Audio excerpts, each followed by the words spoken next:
ورحمة الله وبركاته. بسم الله الرحمن الرحيم. الحمد لله رب العالمين، وصلى الله على سيدنا محمد طه الأمين وعلى آله وأصحابه الطيبين الطاهرين. Donc aujourd'hui nous allons parler de la meilleure des créatures, le prophète Muhammad sallallahu alayhi wa sallam, qui est en même temps le dernier des prophètes et des messagers. Pour comprendre le degré du prophète Muhammad sallallahu alayhi wa sallam et la place que le prophète Muhammad sallallahu alayhi wa sallam a dans le cœur des musulmans, il convient qu'on fasse un petit résumé du passé, c'est-à-dire de l'histoire qui a eu lieu avant la venue du prophète Muhammad sallallahu alayhi wa sallam. Allah Ta'ala a créé Adam alayhi salam, qui est le premier des êtres humains et le premier des prophètes. Adam a appelé à adorer Allah uniquement et à ne rien lui associer. Et tous les êtres humains qui suivaient le prophète Adam alayhi salam étaient musulmans. Certains appliquaient bien la science de la religion, d'autres commettaient des péchés. Mais tous étaient musulmans. Puis il y a eu un autre prophète qui est venu après la mort du prophète Adam alayhi salam, et c'est le prophète Shith alayhi salam, le fils du prophète Adam. À son époque, tous les êtres humains étaient aussi musulmans. C'étaient tous des croyants. Ils adoraient tous Allah, et personne de parmi les êtres humains n'adorait le soleil, ou la lune, ou les astres, ou le feu, ou des idoles, des statues, etc. Puis il y a eu le prophète Idris alayhi salam, le troisième des prophètes. Et à son époque, encore une fois, tout le monde était musulman parmi les êtres humains. Et après la mort du prophète Idris alayhi salam, la mécréance a commencé à se propager sur terre. Des gens ont commencé à adorer des statues. Ils n'appliquaient plus la religion et ils sont même sortis de la voie que Allah Ta'ala a agréée. Ils ont quitté la foi et ils se sont mis à adorer des choses qui ne méritent pas l'adoration. Et c'est cette période-là que l'on appelle Al-Jahiliya Al-Oula, la période dans laquelle la mécréance s'était répandue et avait dominé sur terre. Jusqu'à un point où il n'y avait plus du tout de musulmans. Alors le premier des prophètes à avoir été envoyé à des mécréants, ce fut le quatrième prophète, qui est le prophète Nuh alayhi salam. Peu de gens ont cru en lui, à peu près 80. Il y a eu ce qu'on appelle le déluge. Tous les non-musulmans sont morts, et après la population a augmenté à nouveau, et des gens ont quitté la religion de l'islam à nouveau. Et à chaque fois, Allah Ta'ala envoie un prophète, certains le suivent et d'autres ne le suivent pas. Jusqu'à l'avant-dernier des prophètes, qui est le prophète Isa alayhi salam. Le prophète Isa alayhi salam, là encore, certains ont voulu le tuer, mais Allah Ta'ala l'a protégé, l'a préservé, et il a été élevé au ciel.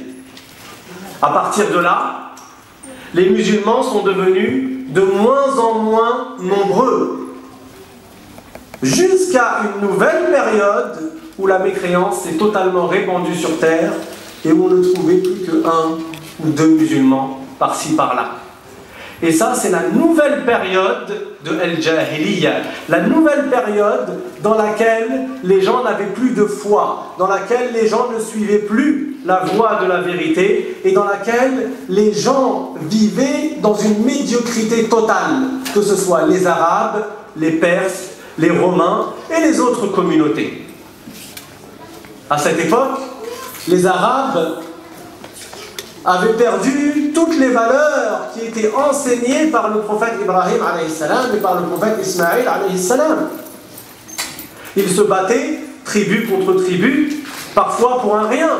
Un chameau qui va dépasser la frontière de telle personne et qui va manger, qui va paître dans le terrain d'une autre personne, ça y est, ça entraîne une guerre entre deux tribus. Les Arabes de cette époque-là, beaucoup d'entre eux n'avaient absolument aucun respect pour la femme. À un point où si un homme apprend qu'il vient d'avoir une fille, parfois il allait l'enterrer vivante. Et ça n'était pas réservé aux Arabes. Même chez les Perses et ceux qui étaient dans cette région-là, chez eux, si un homme meurt, alors on brûle sa femme. Ça y est, elle n'a plus à vivre après la mort de son mari. Les Romains, quant à eux, avaient quitté la religion du prophète Isa alayhi salam, mais ils prétendaient le suivre. Sauf qu'au lieu de croire en l'unicité de Allah, tout comme le prophète Isa l'a enseigné, ils se sont mis à croire en la Trinité. Ils ont dit que Dieu a un fils et que Dieu partage la divinité avec l'ange Jibril qu'ils appellent le Saint-Esprit. Donc, les mauvaises croyances s'étaient totalement propagées. Les bons comportements avaient disparu. Et c'est à cette époque-là qu'est née la meilleure des créatures, le prophète Mohammed sallallahu alayhi wa sallam, qui était le plus grand homme de l'histoire. Il n'y a pas un homme plus élevé en degré que le prophète Mohammed sallallahu alayhi wa sallam. Et les signes qui montraient sa particularité et sa spécificité et son degré ont commencé dès sa naissance. Le prophète sallallahu alayhi wa sallam, alors qu'il est né, au moment où il est né, il avait du kuhul dans les yeux. Est-ce que les enfants qui naissent, en général, ils ont du kuhul dans les yeux? Ils sont sales. Il y a du liquide, il y a du sang, il y a le cordon ombilical, etc., etc. Le prophète sallallahu alayhi wa sallam, au moment où il est né, il avait du kuhul dans les yeux. Il était déjà circoncis. Le nombril était déjà fait. Le cordon ombilical était coupé. La mère du prophète Mohammed sallallahu alayhi wa sallam, qui s'appelle Amina, avant même de lui donner naissance, elle avait vu dans le rêve, elle avait entendu dans le rêve une voix qui lui dit: dans ton ventre, il y a le prophète de la fin des temps. Et le prophète sallallahu alayhi wa sallam est né. Il a été allaité par une femme qui s'appelle Halima. Et c'est celle qu'on appelle la mère de lait du prophète Mohammed sallallahu alayhi wa sallam. Halima, elle était partie à la Mecque avec d'autres femmes pour rechercher des enfants, pour pouvoir les allaiter et obtenir de l'argent des parents de ces enfants-là. Tous les enfants avaient été pris, sauf le prophète Mohammed sallallahu alayhi wa sallam, parce que c'était un orphelin. Son père était décédé. Et par conséquent, ces femmes n'espéraient pas obtenir beaucoup d'argent des parents de ce bébé alors que le père est décédé. Mais comme il n'y avait plus aucun enfant, alors Halima a pris le prophète Mohammed sallallahu alayhi wa sallam avec elle.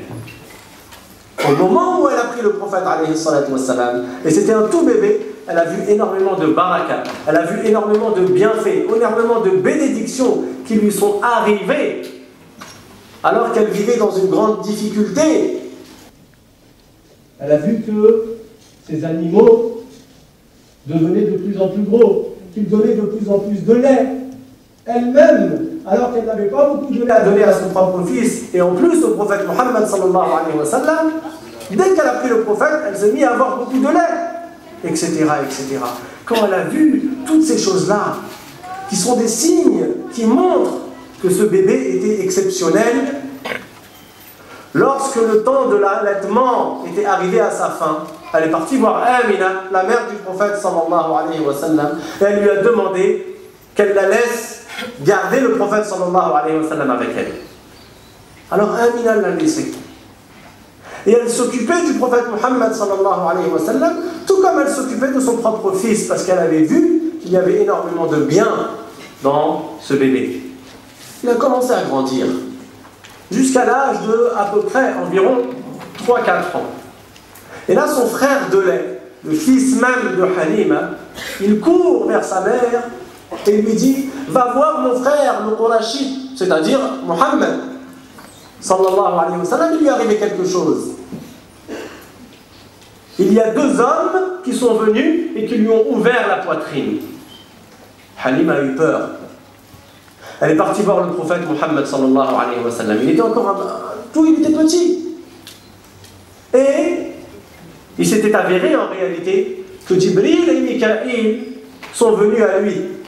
Ils lui ont ouvert la poitrine et ils ont lavé son cœur avec de l'eau. Puis ils ont refermé sa poitrine. Après cet événement, Halima a eu peur qu'il lui soit arrivé quelque chose. Alors, elle est partie le rendre à Amina. Amina a compris qu'il y avait quelque chose, puisqu'elle voulait garder le bébé à Halima. Donc, elle lui a dit qu'est-ce qui s'est passé. Alors, Halima lui a raconté. Et Amina lui a dit, moi je n'ai pas peur pour mon bébé. J'ai vu des signes au moment de sa naissance qui montrent que mon bébé est préservé. Et elle a raconté certaines choses qui ont eu lieu lors de la grossesse de Amina et lors de l'accouchement. Le prophète sallallahu alayhi wa sallam a donc grandi à la Mecque, cette ville honorée dans laquelle il y a la Kaaba. Certains savants ont dit que la Kaaba, le premier à l'avoir construite, c'était le prophète Adam alayhi salam. Lorsqu'il avait à peu près 10-12 ans, son père était mort, son grand-père était décédé, et celui qui s'occupait de lui, c'était son oncle, le frère de son père, son oncle qui s'appelle Abu Talib. Un jour, il a pris le prophète Mohammed sallallahu alayhi wa sallam avec lui, et avec un groupe d'Arabes de la Mecque, de la tribu de Quraysh, et ils sont partis en direction de la région de Hacham, là où il y a le Liban, la Syrie, la Jordanie et la Palestine. Lorsqu'ils étaient en chemin, il y avait sur le chemin un moine chrétien qui était tout seul, qui vivait seul à cet endroit-là et qui faisait ses adorations. Il a vu les Arabes qui venaient, mais il a vu quelque chose de particulier.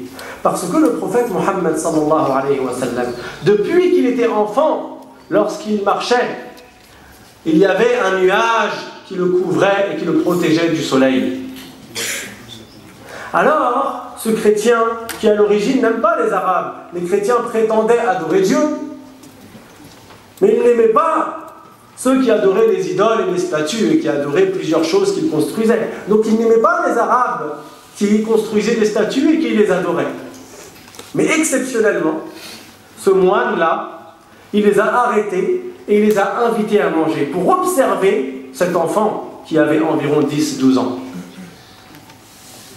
Alors il les a invités à manger, et quand les Arabes se sont reposés sous un arbre et que le prophète sallallahu alayhi wa sallam était à côté, le rahib, le chrétien, il a vu les branches de l'arbre qui se sont déplacées pour couvrir le prophète Mohammed sallallahu alayhi wa sallam et le protéger du soleil. Alors il a compris que c'était lui, celui qui avait été annoncé dans Al-Injil, que c'était lui, celui qui a été annoncé dans les livres anciens. Il est parti voir Abu Talib et lui a dit, qui est cet enfant? Abu Talib lui a dit, c'est mon fils. Alors, cet homme-là lui a dit, ça n'est pas possible. Cet enfant, il ne peut pas avoir de père. Son père est décédé. Parce qu'il a été parvenu dans les livres anciens que le prophète Mohammed sallallahu alayhi wa sallam, le dernier des prophètes, allait être orphelin. Alors Abu Talib lui a dit, oui, mais je suis comme son père, en réalité je suis son oncle. Et cet homme lui a dit, retourne à la Mecque et ne pars pas dans la région de Hacham avec cet enfant. Parce que si certaines personnes le reconnaissent, tout comme moi je l'ai reconnu, alors ils vont vouloir lui faire du mal. Et Abu Talib est retourné avec le prophète Mohammed sallallahu alayhi wa sallam jusqu'à la Mecque. Puis le prophète a grandi et régulièrement il lui est arrivé dans son quotidien des choses qui n'arrivent pas aux autres enfants. Un enfant, en général, lorsqu'il se réveille le matin, il a les cheveux ébouriffés, il a des particules au niveau des yeux, ce qu'on appelle la mèche, il a un visage en général qui nécessite qu'il le rince pour avoir une bonne mine, le prophète Mohammed sallallahu alayhi wa sallam n'était pas comme les autres enfants. Il se réveillait, il était propre. Il avait un comportement d'excellence depuis son enfance. Lorsqu'il a atteint l'âge de 25 ans, Khadija, qui était une femme noble et riche, elle a demandé à ce que le prophète Mohammed sallallahu alayhi wa sallam aille jusqu'à la région de Hacham pour faire du commerce pour elle. Et le prophète sallallahu alayhi wa sallam a accepté. Khadija a envoyé avec lui son serviteur, Maysara. Maysara était avec le prophète Mohammed sallallahu alayhi wa sallam. Le prophète avait 25 ans. Il n'avait pas encore reçu la révélation. Mais déjà, il y avait des signes qui montraient que ça allait être lui, l'élu. Celui qui allait être envoyé pour guider les gens vers la foi et la vérité. Maysara a vu le prophète Mohammed sallallahu alayhi wa sallam, il a vu qu'il était quelqu'un de particulier. Alors qu'il marche, il y a un nuage qui le suit et qui lui fait de l'ombre. Ils sont arrivés à un endroit, le prophète sallallahu alayhi wa sallam se pose sous un arbre. Alors un homme le voit, il va voir Maysara et il lui dit « Qui est cette personne ?»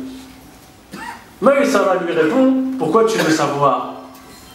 Alors cet homme a dit « Parce qu'il n'y a pas une personne qui se pose sous cet arbre sans qu'il ne soit prophète. » Puis ils vont faire le commerce dans la région de Hacham. Et le prophète sallallahu alayhi wa sallam a un différend avec le commerçant qui est en face de lui. Alors cet homme-là, sachant que Muhammad alayhi salatu wa sallam vient de la Mecque et que les habitants de la Mecque adorent les statues, et lorsqu'ils jurent, ils disent Wallat wal Uzza, c'est-à-dire je jure par Allah et Al-Uzza, les idoles qu'ils adoraient. Alors cet homme dit au prophète alayhi salatu wa sallam, alors jure par Allah et Al-Uzza. Et le prophète a dit, je n'ai jamais juré par ces choses-là et je ne jurerai jamais. Maysara voit toutes ces choses-là qui sont particulières. Et lorsqu'ils reviennent, ils racontent tout à Khadija. Alors Khadija a envoyé quelqu'un demander au prophète sallallahu alayhi wa sallam de l'épouser. Et le prophète sallallahu alayhi wa sallam a accepté. Il a donc épousé Khadija. Elle avait 40 ans, il en avait 25. Puis le prophète sallallahu alayhi wa sallam a encore grandi jusqu'à avoir atteint l'âge de 40 ans. Il n'adorait jamais les statues, il ne jurait jamais par les statues. Mais il avait la foi depuis sa naissance, comme tous les autres prophètes. Depuis Adam alayhi salam jusqu'à lui, Muhammad alayhi salam. Il allait s'isoler dans une grotte qui s'appelle la grotte de Hira. Et là-bas, il adorait Allah Ta'ala, il méditait sur la création. Jusqu'à un jour, à l'âge de 40 ans, où l'ange Jibril alayhi salam vient à lui et lui informe qu'il est l'envoyé de Dieu et lui transmet la révélation. Le prophète sallallahu alayhi wa sallam a alors un choc émotionnel, non pas parce qu'il doute de l'ange Jibril, le prophète s'attendait à cela. Toute sa vie, il a eu des choses particulières. Lorsqu'il marchait, des arbres, des pierres lui disent « Assalamu alayka ya Rasulallah » Des pierres qui lui passent le salam, des arbres qui lui passent le salam. Alors qu'il était enfant, et les enfants, ils jouaient parfois avec des pierres. Et le prophète, sallallahu alayhi wa sallam, allait jouer avec eux. Il était tout petit. Les enfants, lorsqu'ils récupéraient les pierres, ils les mettaient sur leur izar. L'izar, c'est un vêtement qu'on accroche au niveau du nombril, au niveau du ventre, et qui couvre la partie inférieure du corps. Donc les enfants, ils soulevaient ce izar et ils mettaient dessus les pierres pour aller jouer avec les pierres avec les autres enfants. Mais lorsqu'ils soulèvent l'habit, qu'est-ce qu'ils avaient en dessous? Rien. Donc ils découvraient leur sexe. Mais c'était des petits. Le prophète Muhammad sallallahu alayhi wa sallam, alors qu'il était petit, au moment où il s'apprêtait à faire cela, il a reçu un coup et il lui a été dit « Ne fais pas cela. Toi, tu n'es pas comme les autres enfants. » Donc depuis qu'il est petit, il s'attend à ce qu'il va y avoir quelque chose. Depuis qu'il est petit, sa mère elle a vu des choses, son grand-père a vu des choses de lui, son oncle a vu des choses de lui, et lui-même, évidemment, qu'il a vu des choses dans son quotidien qui étaient différentes de ce qui arrivait à tous les enfants. Donc à l'âge de 40 ans, lorsqu'il reçoit la révélation et que Jibril alayhi salam lui transmet qu'il est le prophète sallallahu alayhi wa sallam va voir Khadija. Il a une énorme émotion et il dit Zammilouni, Zammilouni, couvrez-moi, couvrez-moi. Et Khadija, qui est son épouse, elle le console, elle le soutient et elle lui dit cet ange, il a dit la vérité, c'est vraiment un ange. Si elle dit ça, ce n'est pas parce que le prophète Mohammed sallallahu alayhi wa sallam a douté. Il sait mieux que quiconque cela. Il sait qu'il est prophète. Il croit à l'ange Jibril. Mais Khadija, elle lui dit cette phrase en tant que soutien. Parfois, tu dis une phrase que la personne, elle le sait, mais pour une certaine raison. Quelqu'un qui revient du pèlerinage, tu le vois, tu dis, Masha'Allah, tu as fait le pèlerinage. Il le sait qu'il a fait le pèlerinage, c'est lui qui est parti. Donc tu ne lui dis pas cela pour l'informer. Mais, pour certaines raisons, parfois tu dis à la personne ce qui lui est arrivé. Alors Khadija, en guise de soutien, elle lui dit que l'ange dit la vérité. Mais le prophète ne doutait pas de cela. Et il n'est pas permis de croire que le prophète aurait douté à ce moment-là. Si un homme doute du prophète Mohammed sallallahu alayhi wa sallam, il n'est même plus musulman. Comment prétendre que le prophète lui-même aurait douté qu'il est prophète? Il n'a pas douté. Et Khadija, c'est la première personne à avoir cru en lui, alayhi salatu wa salam. C'est la première personne à avoir cru en le prophète Mohammed sallallahu alayhi wa sallam. Le prophète a alors appelé à l'islam les gens. Mais peu des Qurayshites qui faisaient partie de sa tribu ont cru en lui dans les débuts. C'était des gens qui étaient pauvres, des gens qui étaient faibles, mais la plupart des dignitaires, des nobles de la tribu de Quraysh, ils l'ont combattu. Et ils lui ont fait beaucoup de mal. Mais le prophète sallallahu alayhi wa sallam avait les meilleures des qualités. C'était le meilleur des hommes. Allah Ta'ala lui a accordé les meilleurs des comportements. Le meilleur des comportements, c'est le comportement du prophète sallallahu alayhi wa sallam. C'est celui qui avait la plus grande indulgence, c'est celui qui avait la plus grande patience, c'est celui qui avait la plus grande miséricorde envers les gens. Il appelait à l'islam, les gens parfois le frappaient, parfois il lui jetait des pierres et lui il patientait. Le premier homme à avoir cru en lui, c'est Abu Bakr as-Siddiq, son compagnon, radiyallahu anhu wa arda'ah. La plupart des gens de Quraysh n'ont pas cru en lui dans les débuts. Et il frappait, il torturait, et parfois il tuait les musulmans. Et les musulmans patientaient avec le prophète Mohammed sallallahu alayhi wa sallam, jusqu'à un point où les gens de Quraysh, ils sont partis voir le prophète sallallahu alayhi wa sallam. Et certains d'entre eux l'ont blâmé, l'ont insulté. Et le prophète patientait. Ils sont partis voir l'oncle du prophète, qui est Abu Talib. Et lui ont dit, mais qu'est-ce qu'il veut ton neveu? Pourquoi il blâme nos idoles? S'il veut être le plus riche d'entre nous, alors on lui réunira de l'argent afin qu'il soit le plus riche d'entre nous. S'il veut être notre gouverneur, alors on fait de lui notre gouverneur. Mais dis-lui qu'il arrête de blâmer nos idoles. Abu Talib a alors eu peur pour le prophète sallallahu alayhi wa sallam. Il est parti le voir et il lui a raconté cela. Et c'est là où le prophète sallallahu alayhi wa sallam a dit cette parole qui a traversé les époques et qui montre la foi qu'il avait, la certitude qu'il avait, la patience qu'il avait, et la force et le courage. Et il a dit, Wallahi ya am, la wada'u shamsa biyamini والقمر بشمالي ما تركت هذا الأمر حتى يظهره الله أو أهلك دونه. Ça veut dire, je te jure par Allah, ô mon oncle, même s'il mettait le soleil dans ma main droite et la lune dans ma main gauche, je ne délaisserai pas ce sur quoi je suis jusqu'à ce que Allah Ta'ala fasse apparaître la vérité ou jusqu'à ce que je meure. Le prophète Muhammad sallallahu alayhi wa sallam a dit Innama bu'ithtu li'utammima makarim al-akhlaq. C'est-à-dire, j'ai été envoyé pour parfaire le meilleur des comportements. Le comportement d'excellence, je suis venu pour le mettre au plus haut niveau. Il n'y a pas un homme plus brave que lui, alayhi salatu wassalam. Il n'y a pas un homme plus patient que lui. Il n'y a pas un homme plus indulgent que lui.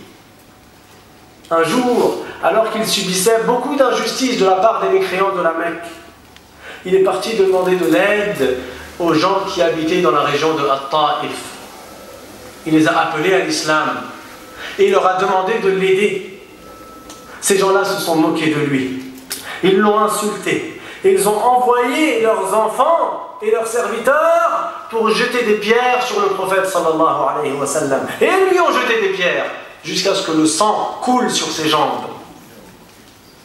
Alors, l'ange qui est chargé des montagnes est venu au prophète sallallahu alayhi wa sallam et lui a dit Law shi'ta la'atbaqtu alayhim al-akhshabayn. Ça veut dire si tu veux, si tu me le demandes, je ferme les deux montagnes sur cette tribu-là, sur cette population. Ça veut dire je plaque une montagne contre une autre et ils sont tous anéantis. Ces gens-là ont fait du mal au prophète sallallahu alayhi wa sallam. Qu'est-ce que le prophète a répondu? Il a répondu non. J'espère que dans leur descendance, il y ait des gens qui disent la ilaha illallah. Et cela montre à quel point le prophète sallallahu alayhi wa sallam avait de la miséricorde pour les gens. Le prophète sallallahu alayhi wa sallam était le plus patient des gens, depuis Adam alayhi salam jusqu'au jour du jugement. Allah Ta'ala dit dans le Coran Wasbir kama sabara ulul azm, c'est-à-dire est patiente comme les meilleurs des prophètes ont patienté. Ulul azm, ce sont les meilleurs des prophètes. Muhammad alayhi salatu wassalam, Ibrahim, Moussa, Isa et Nuh alayhi salam. Le meilleur d'entre eux, c'est lui alayhi salatu wassalam. Il a supporté les difficultés, il a supporté les injustices des mécréants et il espérait encore et encore que ces gens-là soient guidés. Allah Ta'ala lui a accordé la plus grande des générosités. Et ce à un point qu'un jour un homme est venu à lui et lui a dit dans ma région, la pluie elle a cessé de tomber. Alors donne-nous quelque chose, fais-nous une sadaqa. Le prophète sallallahu alayhi wa sallam lui a dit tu vas à tel endroit entre les deux montagnes et tu trouveras un berger avec des animaux. Il lui a dit de faire un signe pour que ce berger comprenne que lui, il vient de la part du prophète sallallahu alayhi wa sallam. Il lui a dit, et tu lui dis qu'il te donne tous les animaux et tu les prends avec toi. Alors cet homme, il s'est dit, peut-être il y a 20 moutons, un veau, un chameau, quelque chose comme ça. Il est parti à cet endroit. Il a vu que entre les deux montagnes, la vallée, elle était pleine d'animaux. Les animaux, ils remplissaient ce qu'il y avait entre les deux montagnes. Il est parti voir sa tribu et il leur a dit, entrez en islam, c'est réellement le messager de Allah. Il a dit que le prophète sallallahu alayhi wa sallam, il donne comme s'il ne craignait jamais de tomber dans la pauvreté. Ça se voit que c'est le prophète sallallahu alayhi wa sallam. Le prophète sallallahu alayhi wa sallam, il avait énormément de baraka en lui, beaucoup de bien, comme on a dit avant de recevoir la révélation, mais même après avoir reçu la révélation, beaucoup de choses extraordinaires, ce qu'on appelle les mu'jiza, des miracles.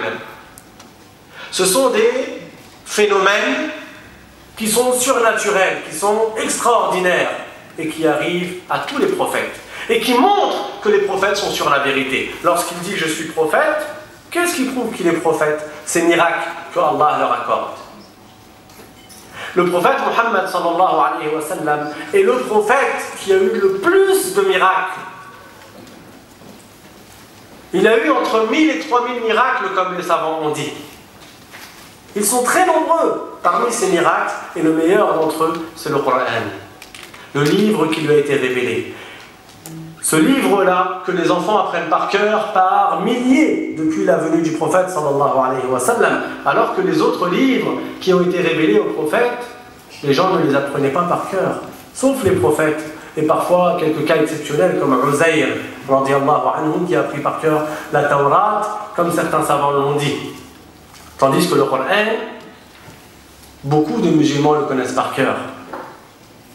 C'est le miracle le plus fort et le plus étonnant et le meilleur qui soit arrivé au prophète alayhi salatu wassalam. Et c'est un défi pour les mécréants. Aucun mécréant n'a pu et aucun mécréant ne pourra faire, ne serait-ce que comme un verset du Coran, ne serait-ce qu'égaler un verset du Coran, ça n'est pas possible. Allah Ta'ala dit dans le Coran, فَإِن لَمْ تَفْعَلُوا وَلَنْ تَفْعَلُوا. C'est-à-dire, et si vous n'arrivez pas à faire comme le Coran ou à égaler même une partie du Coran, et de toute manière vous n'y arriverez pas. Parmi les miracles du prophète sallallahu alayhi wa sallam, une fois il était à la mosquée et un compagnon du prophète l'a vu, il a senti que c'est comme s'il avait faim. Alors il a invité à manger. Il a invité le prophète sallallahu alayhi wa sallam à manger. Le prophète, il pense à ses compagnons qui sont pauvres, qui dorment dans la mosquée, qui n'ont presque rien à manger. Alors que lui est invité pour manger, il ramène beaucoup de compagnons avec lui. Le compagnon qui l'a invité, il dit à sa femme, Umm Salama, on n'a pas assez pour tous ces gens-là qui sont venus. Mais le prophète sallallahu alayhi wa sallam, il leur a dit, mettez, posez ce que vous avez. Alors le prophète sallallahu alayhi wa sallam, il fait rentrer 10 compagnons dans la maison. Ces 10 compagnons mangent jusqu'à ce qu'ils n'aient plus faim, puis ils sortent. Puis le prophète fait rentrer 10 autres compagnons. Puis il fait rentrer 10 autres compagnons, etc., etc. Jusqu'à ce que tout le monde ait pu manger, jusqu'à ne plus avoir faim. Allah Ta'ala lui a accordé de la baraka, de sorte que le peu de nourriture, pour lui, suffisait pour beaucoup de monde. Le peu de boisson, pour lui, suffisait pour beaucoup de monde. Il était honnête, connu comme étant honnête avant même d'avoir appelé les gens à l'islam. Véridique, connu pour être véridique avant même d'avoir appelé les gens à l'islam. C'est pour cela que lorsqu'il a réuni sa famille, il leur a dit, si je vous disais que derrière la montagne, il y a une armée qui va venir vous combattre et vous exterminer, est-ce que vous allez me croire? Ils ont répondu oui. Pourtant, c'est quelque chose qui n'est pas habituel. Ils ont répondu oui, parce qu'on ne t'a jamais entendu dire un mensonge. Et c'est là où le prophète sallallahu alayhi wa sallam les a avertis d'un châtiment intense s'ils ne croyaient pas en Allah subhanahu wa ta'ala et s'ils ne cessaient pas d'adorer les idoles. Il est véridique, il était connu sous le nom de Al-Amin, ça veut dire l'honnête. Le prophète sallallahu alayhi wa sallam, un jour, il a dit à une personne, veux-tu que je t'indique un bien? Cet homme lui a dit oui. C'était un bédouin, quelqu'un qui vivait pas dans la ville mais à la campagne. Le prophète sallallahu alayhi wa sallam lui a dit, témoigne qu'il n'y a pas d'autre Dieu que Allah et que je suis le messager de Allah. Entre en islam. Cet homme lui a répondu, et qui me prouve que tu es vraiment le messager de Allah? Qui témoigne de cela? Alors le prophète sallallahu alayhi wa sallam lui dit, cet arbre-là. Et il appelle l'arbre. Un arbre. L'arbre traverse la vallée et vient jusqu'au prophète sallallahu alayhi wa sallam. Et le prophète lui demande, Man ana, qui suis-je? Et l'arbre répond, Anta Rasulullah, tu es le messager de Allah. Ces signes-là étaient nombreux. Et malgré cela, il y a des gens qui n'ont pas voulu et qui n'ont pas accepté de croire au prophète Mohammed sallallahu alayhi wa sallam. Et parmi les plus connus des miracles qui lui sont arrivés, il y a ce qui est arrivé dans la mosquée du prophète Mohammed sallallahu alayhi wa sallam. La mosquée du prophète sallallahu alayhi wa sallam, il y avait une partie qui était couverte, qui avait un toit. Et il y avait une autre partie qui n'avait pas de toit. Et dans la mosquée, il y avait un tronc d'arbre, un tronc de palmier qui était sec. Le prophète sallallahu alayhi wa sallam, lorsqu'il faisait ses discours, il posait sa main dessus. Une femme est venue et elle lui a dit, moi mon fils il est menuisier, si tu veux on te construit un mimbar pour que tu te poses sur le mimbar lorsque tu veux faire tes discours. Le prophète alayhi salatu wa sallam a accepté. Alors ils lui ont fait le mimbar. Et le prophète sallallahu alayhi wa sallam est monté sur le minbar et il a commencé son discours.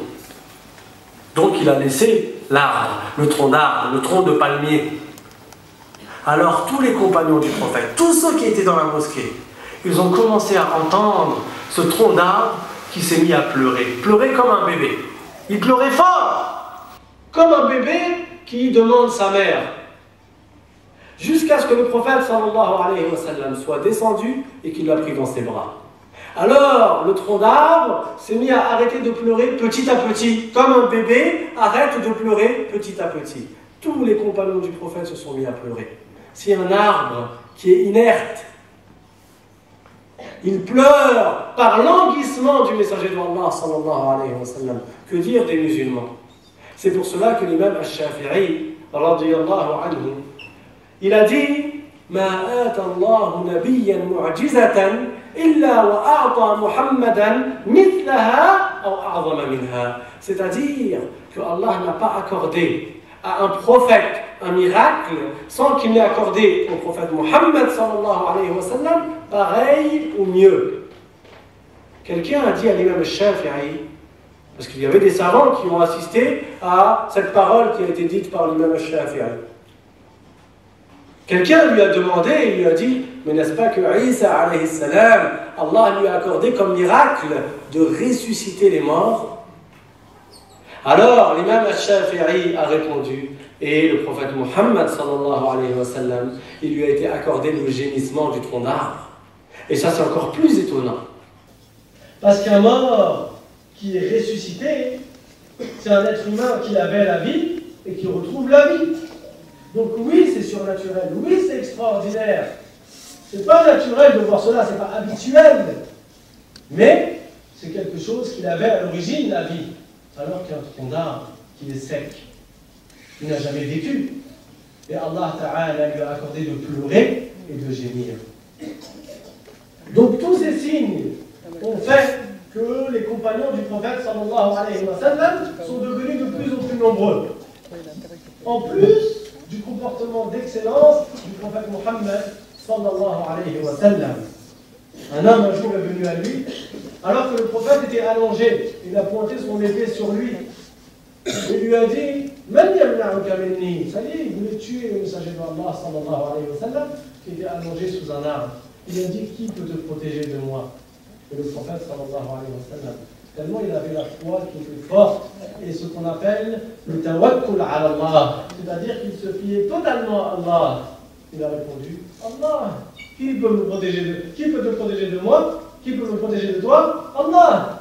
À ce moment-là, l'épée est tombée de sa main. Le prophète sallallahu alayhi wa sallam l'a ramassé.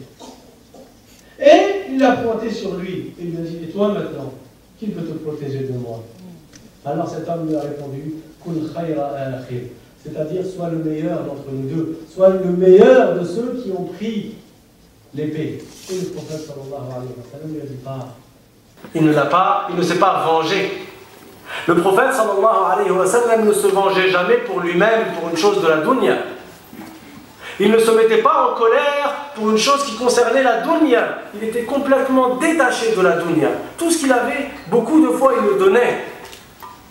Allah lui a accordé sa suffisance. Allah Ta'ala dit dans le Coran, وَوَجَدَكَ عَائِلًا فَأَغْنَى. Allah lui a accordé sa suffisance, mais le prophète y donnait. Et c'est pour cela que Aïcha radiyallahu anha, elle a dit que parfois un mois s'écoulait, 2 mois s'écoulaient, et dans la maison du prophète sallallahu alayhi wa sallam, il n'y avait pas un plat qui était cuisiné avec le feu. Alors on lui a dit, mais qu'est-ce que vous mangiez? Elle a répondu, al-aswadan, les dattes et l'eau. Certains savants ont dit les dattes et le lait pendant 1 mois, pendant 2 mois. Une fois, un compagnon est sorti tellement il avait faim. Il a vu le prophète sallallahu alayhi wa sallam. Tellement le compagnon avait faim, il s'était attaché une pierre sur le ventre pour que le ventre arrête de gargouiller. Il a rencontré le prophète sallallahu alayhi wa sallam. Le messager d'Allah avait 2 pierres qui étaient attachées sur le ventre. Tellement le prophète sallallahu alayhi wa sallam avait faim. Une fois, Abu Bakr et Omar sont sortis en pleine nuit et ils ont rencontré le prophète sallallahu alayhi wa sallam. Le prophète leur demande, pourquoi vous êtes sortis à cette heure-ci? Qu'est-ce qui vous a fait sortir? Ils ont répondu, la faim au messager d'Allah. Le prophète sallallahu alayhi wa sallam leur a répondu, ce qui m'a fait sortir, c'est la même chose que ce qui vous a fait sortir. À chaque fois, il avait quelque chose, il le donnait. Même ce qu'il avait sur lui. Jamais le prophète disait non. Jamais. Tu lui demandes quelque chose, il te donne. Une fois, une femme a donné un habit au messager d'Allah sallallahu alayhi wa sallam. Le prophète en avait besoin. Alors, c'est une bourda. Le prophète l'a utilisé comme un izar. La bourda, c'est comme une cape que tu mets sur les épaules. Le prophète en avait besoin, il l'a utilisé pour couvrir la partie basse de son corps. Il est sorti dehors avec les compagnons du prophète alayhi salatu wassalam. Et là, un homme lui dit, donne-le-moi au messager d'Allah. Le prophète est en train de le porter. Il lui répond oui. Et il va chez lui pour l'enlever et il lui envoie. Même ce qu'il portait sur lui, les compagnons, lorsqu'ils ont vu cela, ça les a affectés. Alors ils ont reproché à cette personne-là et lui ont dit, tu sais très bien que le prophète sallallahu alayhi wa sallam, si on lui demande, il donne. Alors pourquoi tu lui demandes alors qu'il le porte? Il a dit, Wallah, je ne lui ai pas demandé pour le porter. Je lui ai demandé pour qu'il soit mon linceul lorsque je vais mourir. Les compagnons du prophète sallallahu alayhi wa sallam, tellement ils connaissaient la valeur du prophète sallallahu alayhi wa sallam, ils s'attachaient à toutes les traces que le prophète sallallahu alayhi wa sallam pouvait leur donner. Une fois, il y allait avoir une négociation entre les musulmans qui voulaient aller à la Mecque faire la Umrah et les mécréants de Quraysh qui ont refusé que les musulmans entrent à la Mecque. Les musulmans vivaient à Médine à cette époque. Alors, un homme qui vivait à Taïf, un mécréant, cet homme-là, il était connu chez les Arabes, c'était un marchand, il est parti en Égypte, il a vu le roi des Égyptiens, Al-Muqawqis. Il est parti en Perse, il a vu l'empereur des Perses, il a vu le palais de l'empereur des Perses. Il est parti voir l'empereur des Romains, il a vu comment ils vivaient, ces empereurs et ces rois. Ils l'ont envoyé pour négocier avec le prophète sallallahu alayhi wa sallam. Lorsqu'il est parti, il est revenu voir les gens de Quraysh. Il leur a dit, moi mon avis, c'est laissez-le. Laissez-le venir faire la Umrah. Parce que je n'ai jamais vu, avec tous les empereurs que j'ai vus, je n'ai jamais vu quelqu'un qui est traité par ses compagnons comme cet homme est traité par ses compagnons. S'il fait ses ablutions, l'eau ne tombe pas de ses organes sans qu'il y ait une main qui l'attrape pour rechercher la baraka. Les compagnons du prophète sallallahu alayhi wa sallam se précipitaient et se disputaient. L'eau qui coulait du prophète sallallahu alayhi wa sallam, pas une goutte d'eau de tomber par terre. Et celui qui n'arrivait pas à atteindre cette eau-là, il frottait sa main contre la main de celui qui a touché l'eau qui a coulé du prophète sallallahu alayhi wa sallam. Plus encore, si le prophète sallallahu alayhi wa sallam émettait, jetait de sa salive, elle ne tombait pas par terre, elle tombait dans la main d'un compagnon.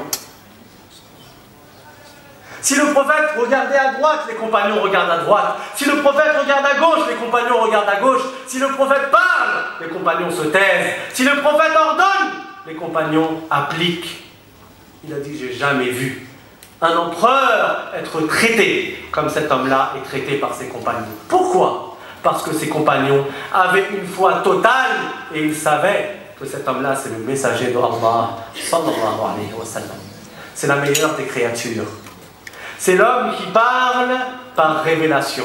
C'est l'homme qui est venu par faire le bon comportement. C'est l'homme qui est venu enseigner aux gens le meilleur et le plus excellent des comportements. C'est lui qui a uni les Arabes alors qu'ils se battaient et qu'ils étaient totalement divisés les uns contre les autres. C'est lui qui a fait en sorte d'arrêter que les filles elles se fassent enterrer vivantes. C'est lui qui a enseigné le respect de la femme lorsqu'il est venu avec la religion et avec les lois de l'islam, alors que toutes les communautés auparavant, que ce soit les Arabes ou les non-Arabes, ils avaient un non-respect, parfois ils considéraient la femme comme un objet. C'est le prophète sallallahu alayhi wa sallam qui a appris toutes les bonnes valeurs aux musulmans. C'est pour cela que les musulmans, les compagnons du prophète alayhi salatu wa sallam, étaient tellement attachés à lui que le prophète était prioritaire par rapport à tous les autres musulmans. Prioritaire par rapport à ton père, prioritaire par rapport à ton fils, prioritaire par rapport à ton époux. Lorsqu'il y a eu une bataille entre les musulmans et les mécréants de Quraysh, la bataille de Uhud, à côté de Médine. À cette bataille-là, il y a un grand nombre de musulmans qui sont morts. Les musulmans reviennent. Une femme de la ville de Médine, elle accourt et elle demande où est le messager d'Allah. Elle a peur que le prophète sallallahu alayhi wa sallam soit décédé. Elle demande où est le messager d'Allah. Quelqu'un lui dit ton père est décédé. Que Allah t'accorde la patience, patiente. Elle dit où est le messager d'Allah. On lui dit ton frère est décédé, patiente. Elle dit où est le messager d'Allah. On lui dit ton fils est décédé, patiente. Elle dit mais où est le messager d'Allah. On lui dit il va bien. Alors elle répond toute épreuve en dessous de l'épreuve de la mort du prophète sallallahu alayhi wa sallam, c'est comme rien du tout, c'est pas grave. À côté de la mort du prophète Muhammad sallallahu alayhi wa sallam. C'est comme ça qu'étaient les compagnons. Et c'est pour cela que lorsqu'une femme juive a offert un plat au prophète sallallahu alayhi wa sallam et qu'elle avait mis du poison dedans, et le prophète sallallahu alayhi wa sallam a commencé, il a mis une bouchée dans sa bouche, il a commencé à manger, et là il a dit aux compagnons qui étaient avec lui et qui avaient commencé à manger aussi, il lui a dit stop, arrête de manger, parce que la viande est en train de m'informer qu'elle est empoisonnée. Et ça, c'est un miracle du prophète sallallahu alayhi wa sallam. Le compagnon est mort sur le champ, mais le prophète, encore un autre miracle pour lui, a supporté la douleur du poison pendant 3 ans à peu près. Et lorsqu'il était arrivé proche de son décès, il a réuni ses compagnons et il leur a dit Inna abdan khayyarahu Allah bayna ad-dunya wa bayna al-akhirah fakhtara al-akhirah. C'est-à-dire, il y a un homme à qui Allah a laissé le choix entre ce bas monde et l'au-delà. Il a choisi l'au-delà. Abu Bakr a pleuré, radiyallahu anhu. Les compagnons étaient étonnés. Pourquoi Abu Bakr pleure? Abu Bakr a pleuré parce que c'est le seul à avoir compris que cet homme à qui il a été donné le choix entre ce bas monde et l'au-delà, c'est le prophète Mohammed sallallahu alayhi wa sallam lui-même. Et ça veut dire qu'il va bientôt mourir. Alors qu'est-ce que Abu Bakr radiyallahu anhu a dit? Il a dit Nafdika bi abaina wa ummahatina ya Rasulallah. C'est-à-dire, on sacrifie nos pères et nos mères pour toi, ô messager d'Allah.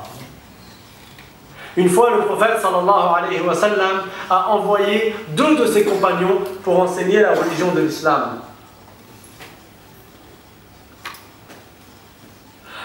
Il y a une voiture saxo rouge qui gêne devant un pavillon. AK356 J577.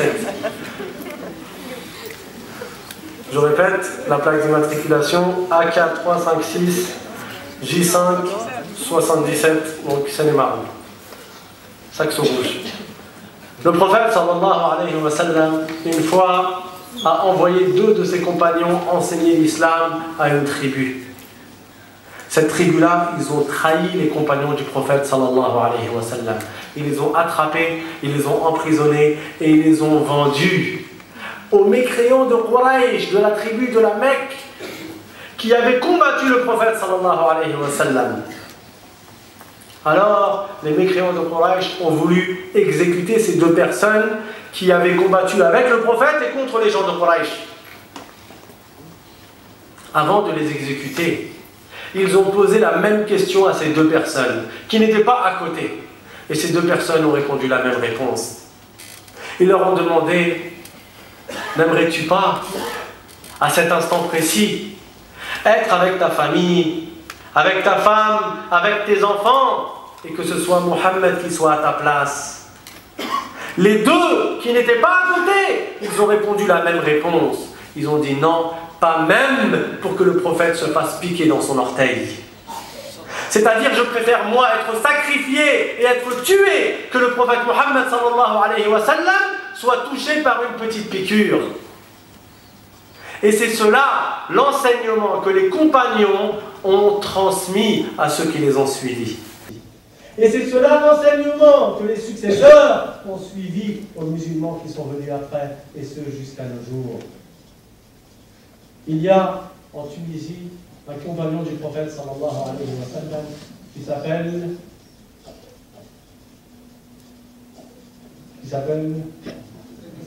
Abu Zum'a al-Balawi. Il est enterré à Qayrawan. Ce compagnon, il a voyagé pour propager la religion de l'islam. Il est décédé dans la voie que Allah Ta'ala a agréée. Et il a dit, avant de mourir, je veux être enterré avec les cheveux du prophète Mohammed sallallahu alayhi wa sallam qui sont avec moi. Pourquoi? Le prophète sallallahu alayhi wa sallam, alors qu'il a fait le hajj, le pèlerinage, il a rasé son crâne et il a distribué ses cheveux auprès des compagnons. Il donnait à un tel un cheveu, lui 2 cheveux. Khalid ibn al-Walid, il s'est précipité, il a pris quelques cheveux de l'avant de la tête du prophète sallallahu alayhi wa sallam, etc., etc. Et les compagnons, ils gardaient ses cheveux avec lui. Les cheveux du prophète sallallahu alayhi wa sallam. Parce que tout le prophète, c'est baraka. Tout le prophète, il y a du bien, il y a des bénédictions en lui. Tout le prophète est un bien, alayhi salatu wassalam. Les compagnons ont gardé les cheveux. Certains ont demandé à être enterrés avec. D'autres ont transmis les cheveux du prophète sallallahu alayhi wa sallam à ceux qui sont venus après. Même les ongles du prophète, alayhi salatu wassalam. Lorsqu'il les coupait, les compagnons, ils voulaient les garder.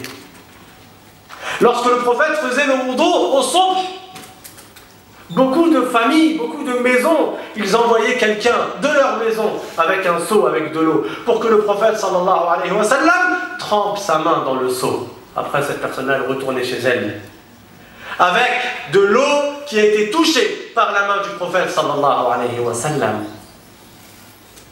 Abdullah ibn Umar, lorsqu'il a voyagé de la Mecque à Médine, il a fait exactement les mêmes arrêts qu'avait fait le prophète Mohammed sallallahu alayhi wa sallam. Il s'arrêtait aux mêmes endroits que s'était arrêté le prophète. Il faisait 2 rak'ah pour rechercher la baraka. Des endroits par lesquels était passé le messager de Allah sallallahu alayhi wa sallam. Les compagnons savaient qu'il était le messager de Allah sallallahu alayhi wa sallam. Ils savaient qu'il était la meilleure des créatures. Et le prophète leur a enseigné cela, non pas par orgueil. Il a dit, comme l'a rapporté At-Tirmidhi, Ana sayyidu waladi Adam yawm al-qiyamah wa la fakhr. Je suis le meilleur, le maître des êtres humains, des fils de Adam au jour du jugement, et je ne dis pas cela par prétention, je ne dis pas cela par orgueil. Il y a un juif, une fois, qui connaissait beaucoup des livres anciens. Il a dit, j'ai vu dans le visage du prophète sallallahu alayhi wa sallam, j'ai vu en lui toutes les qualités qui sont citées par les anciens livres, les qualités du dernier des envoyés. Mais il m'en manquait une que je voulais voir. La yasbiqu ghadabuhu hilma. C'est-à-dire que la colère du dernier des envoyés n'est pas plus rapide que son indulgence. Il est plus indulgent que coléreux. Il a dit, alors je voulais le tester. Et j'ai fait une transaction avec lui. Il a fait une transaction avec le prophète sallallahu alayhi wa sallam, et je lui ai donné un délai qu'il ne me paye pas maintenant, mais il me paye à telle date. Et je suis venu 3 jours avant. Cet homme-là a insulté le prophète sallallahu alayhi wa sallam. Il a dit, Antum Abdu Manaf qawmun mutlun, une insulte à l'égard de la meilleure des créatures sallallahu alayhi wa sallam. Il a dit, vous, Abdou Manaf, ça veut dire toi, Mohammed, et ta famille, vous ne vous acquittez pas de vos dettes en temps. À temps. C'est-à-dire que vous retardez injustement l'acquittement de vos dettes. Omar, le compagnon du prophète, sallallahu alayhi wa sallam, il entend ça, il demande l'autorisation au prophète de tuer cet homme. Comment il insulte le prophète, la meilleure des créatures? Le prophète, sallallahu alayhi wa sallam, lui a dit non. Il lui a dit donne-lui, alors que les 3 jours ne s'étaient pas écoulés. Il lui a dit donne-lui et rajoute-lui 20 sa' de date. Un sa', c'est l'équivalent de 4 mouds. Un moud, c'est le plein de 2 mains jointes pour quelqu'un qui a des mains de taille moyenne. Non seulement il l'a remboursé, mais en plus il lui a donné plus. Alors cet homme, il a su que c'est lui le messager de Allah, et il a dit je témoigne qu'il n'y a pas d'autre Dieu que Allah, et je témoigne que Mohammed est le messager de Allah. Et il est entré en islam. Le prophète sallallahu alayhi wa sallam, il ne recherchait pas les profits mondains. Et Jibril alayhi salam le lui a proposé, mais il a refusé, et il a dit qu'il préférait être modeste, qu'il préférait être, vivre humblement. Et lui-même il disait Allahumma ahyini miskina wa amitni miskina wa hshurni fi zumratil masakin, c'est-à-dire oh Allah Ta'ala, fais que je vive au nombre des modestes, miskin yani mutawadi', et fais qu'au moment où je meurs je compte parmi les modestes et que je serai ressuscité et rassemblé avec les gens qui sont modestes. Une fois il dormait, il était allongé par terre sur un tapis de paille, tellement que la paille elle avait laissé des traces sur son corps. Omar, son compagnon, radiyallahu anhu, il le voit et il pleure. Alors, le prophète sallallahu alayhi wa sallam lui dit Ma yubkika ya Omar, pourquoi tu pleures, Omar? Et Omar lui répond Rasulullah yanamu ala al-hasir wa kisra wa qaysar yanamani ala al-harir. Ça veut dire le messager de Allah dort sur de la paille et l'empereur des Perses et l'empereur des Romains ils dorment sur de la soie.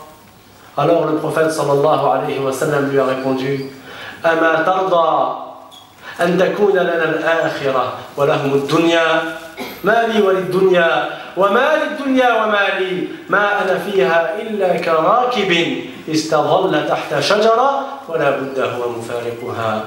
C'est-à-dire, ne sois-tu pas satisfait, ô Omar, que Dieu leur a accordé à ces gens-là le bas monde et qu'il nous a accordé l'au-delà? Qu'est-ce que j'ai à voir? Qu'est-ce que j'ai à faire avec ce bas monde? Et qu'est-ce que ce bas monde a à faire avec moi? Je ne suis dans ce bas monde que comme un voyageur qui s'arrête sous un arbre et nécessairement il va quitter cet arbre. Le prophète sallallahu alayhi wa sallam a enseigné l'adoration de Allah Ta'ala et de ne rien lui associer. Il a uni les gens sur les bons comportements, makarimul akhlaq, l'indulgence, la bienfaisance envers les parents, la bienfaisance envers l'époux et envers l'épouse, l'éducation des enfants, la patience, la générosité, tout cela le prophète sallallahu alayhi wa sallam l'a enseigné et tout cela le prophète sallallahu alayhi wa sallam l'a appliqué. Lorsqu'il disait de faire une chose, c'était lui le premier à la faire. Il dit d'adorer Allah, c'est lui qui a adoré le plus. Il dit d'être généreux, c'était lui le plus généreux. Il dit d'être patient, c'était lui le plus patient, etc., etc. Et la plus grande épreuve qui est arrivé aux compagnons du prophète sallallahu alayhi wa sallam, ça a été le décès du prophète Mohammed alayhi salatu wa salam, la meilleure des créatures, le meilleur des hommes, celui qui les a guidés. Ils étaient dans une obscurité totale, ils étaient dans une ignorance totale, dans la jahiliya, ils étaient dans la mécréance, ils adoraient les statues. Et le prophète sallallahu alayhi wa sallam leur a enseigné le chemin qui mène au paradis, la voie qui mène à la félicité éternelle. Alors, lorsqu'il est tombé très malade, et lui-même a dit « Je continue à ressentir les effets du poison ». Il est tombé malade à un point qu'il n'était même plus capable de faire la prière devant les gens. Alors il a dit « Mourou Aba Bakrin falyusalli bin nas » Dites à Abu Bakr, le meilleur de ses compagnons, et celui qui allait devenir calife après, le premier calife. Dites-lui qu'il fasse la prière. Aïcha, qui était l'épouse du prophète sallallahu alayhi wa sallam, et qui était la fille de notre maître Abu Bakr, que Allah l'agrée. Elle lui a dit, mais Abu Bakr il a le cœur qui est tendre, c'est-à-dire qu'il pleure vite dans la prière, et il ne va pas faire entendre aux gens la récitation du Coran. Le prophète a quand même dit, dites à Abu Bakr qu'il fasse lui-même. Le prophète, il s'évanouissait tellement il était malade. C'était lui qui a eu le plus d'épreuves et celui qui a patienté le plus. Le prophète alayhi salatu wassalam a dit « Ashaddu an-nasi bala'an al-anbiya, thumma al-amsal fal-amsal » Ça veut dire ceux qui sont le plus éprouvés parmi les gens, ce sont les prophètes. Puis ceux qui les suivent, puis ceux qui les suivent, etc. Le prophète sallallahu alayhi wa sallam s'évanouissait. Lorsqu'il se réveillait, il demandait il demandait de l'eau pour pouvoir faire ses ablutions et faire la prière. Mais après, il se réévanouissait, et ainsi de suite. Jusqu'à ce que, alors qu'il était dans les bras de Aïcha, son épouse, et c'était chez Aïcha radiyallahu anha, il est décédé. Et Aïcha, elle n'avait jamais vu un mort de ses propres yeux. Alors, lorsqu'on lui a demandé qu'est-il arrivé au prophète sallallahu alayhi wa sallam, elle a répondu, il s'est évanoui. Et lorsque Abu Bakr radiyallahu anhu est arrivé, il a vu le prophète sallallahu alayhi wa sallam et le prophète était décédé. Omar radiyallahu anhu, lorsqu'il a entendu que le prophète est mort, sur le coup il n'a pas cru. Il n'a pas cru. Il s'attendait à ce que le prophète allait mourir après les compagnons. Alors, il disait à celui qui prétendait que le prophète est mort, arrête, ne mens pas. Et il disait à celui qui dit que le prophète est mort, je le tue. Jusqu'à ce que Abu Bakr radiyallahu anhu, qui était réellement celui des compagnons du prophète qui avait la plus grande foi, celui qui aimait le plus le prophète, et celui que le prophète aimait le plus. Oui, il avait le cœur tendre, mais il était très fort. Il est sorti. Et là, il a dit aux gens, Man kana ya'budu Muhammadan, fa inna Muhammadan qad mat, wa man kana ya'budu Allah, fa inna Allah hayyun la yamut. C'est-à-dire celui qui adorait Muhammad est décédé. Mais celui qui adore Allah, Allah est vivant et il ne meurt pas. Et c'est là où Omar radiyallahu anhu a réalisé que réellement le prophète Muhammad sallallahu alayhi wa sallam est décédé. Les compagnons, lorsqu'ils ont appris cette nouvelle, certains d'entre eux ne pouvaient plus marcher. C'était une épreuve plus grande que la perte de leurs proches. Parce que le prophète sallallahu alayhi wa sallam, on l'aime plus que nos parents et on l'aime plus que nos enfants. Le prophète sallallahu alayhi wa sallam lui-même a dit La yu'minu ahadukum hatta akuna ahabba ilayhi min walidihi wa waladihi. C'est-à-dire, l'un d'entre vous n'atteindra pas un degré de foi complète tant que son cœur ne sera pas rempli d'attachement et d'amour et ne tendra pas vers moi plus que son propre père et son propre fils. Plus que pour son propre père et son propre fils. Et c'était comme ça qu'étaient les compagnons du prophète alayhi salatu wassalam. Inch'Allah ta'ala, il est très important, comme vous avez entendu dans la conférence précédente, d'apprendre la science de la religion. Il est très important aussi d'apprendre la vie du prophète Muhammad sallallahu alayhi wa sallam, les qualités du prophète Muhammad sallallahu alayhi wa sallam, le courage, la patience, l'indulgence, le courage, la patience, l'indulgence et tous les autres bons comportements tels que la générosité du prophète sallallahu alayhi wa sallam, et ce, afin que nos cœurs soient encore plus attachés à lui, et ainsi on appliquera encore plus ce que le prophète sallallahu alayhi wa sallam nous a ordonné, et on aura encore plus de motivation et d'ardeur pour éviter ce que le prophète sallallahu alayhi wa sallam nous a interdit. Et Allah Ta'ala dit dans le Coran قُلْ إِن كُنْتُمْ تُحِبُّونَ اللَّهَ فَاتَّبِعُونِي يُحْبِبْكُمُ اللَّهُ. C'est-à-dire, dit, si vous aimez Allah, alors suivez-moi. Donc suivez le prophète Muhammad sallallahu alayhi wa sallam et vous serez agréés par Allah. Walhamdulillahi rabbil alamin. Wa sallallahu ala sayyidina Muhammadin taha al-amin. وعلى آله وأصحابه الطيبين الطاهرين سبحان ربك رب العزة عما يصفون وسلام على المرسلين والحمد لله رب العالمين وبارك الله فيكم.